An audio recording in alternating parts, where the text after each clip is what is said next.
Joining us this month for our Veterans Voices Spotlight is retired Sergeant First Class of the United States Army, Mr. Brent LeBlanc. Mr. Brent, thanks so much for joining us.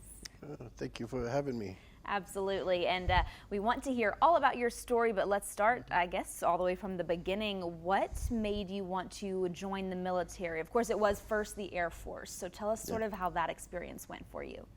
Well, my father was in the military. He was in the Army. And I guess I kind of always wanted to join the military. Out of high school, my best friend had joined the Army, but I went into the Air Force, stayed at Travis Air Force Base on and off for like 6 years. Between those 6 years, I went to Panama for a year and a half during Operation Just Cause when we got Noriega. And then from there, I joined the Air Force Reserve and was stationed at Belle Chase.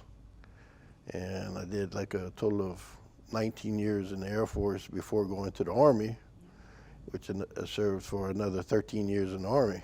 So yeah, and what was that transition like from Air Force to the Army? What made you do that? Dead brain cells. Yeah, a lot of people ask me, are you crazy? You know, going from the Air Force to the Army, it's a whole different culture. So I guess I wanted a challenge. I don't regret it. I'm one of those, like I said, you know, raise their hand when they say, well, who wants to go through where you're not supposed to be? That's me. Always willing. Oh, yeah. What are some experiences from your time serving Air Force and or Army, some experiences that you'll just really hold with you forever? I've had a lot of good times. I've had a lot of bad times.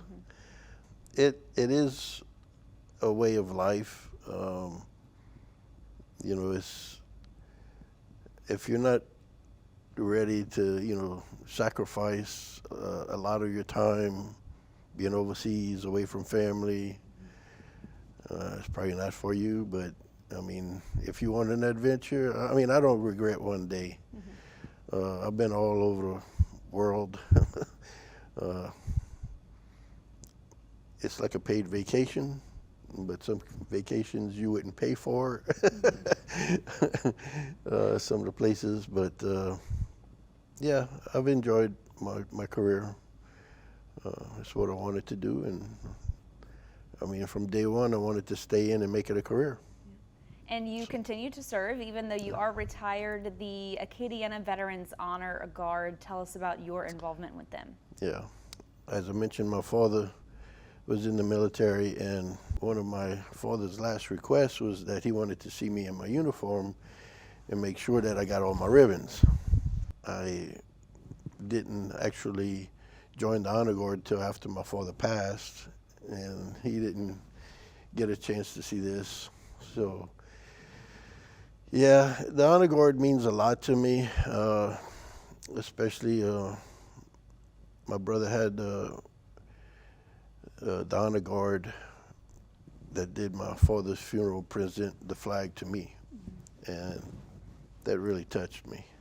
So I mean, it's something that I hold dear to my heart, that we do for families. You know, we do the 21 gun salute, play taps. Afterwards, we'll surround the casket and put our hands on and say a final prayer and then give them a final salute. Well, that means a lot to the military families, especially those programs that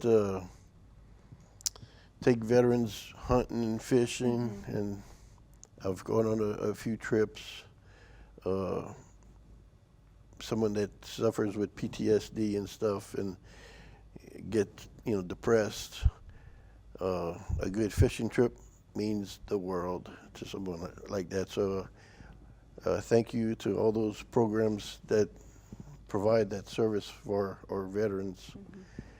Yeah, it's amazing that those programs are available for veterans like yourself, and we certainly thank you for your service and for your continued service here in Acadiana. Thank you. Retired Army veteran Mr. Brent LeBlanc for this month's Veterans Voices.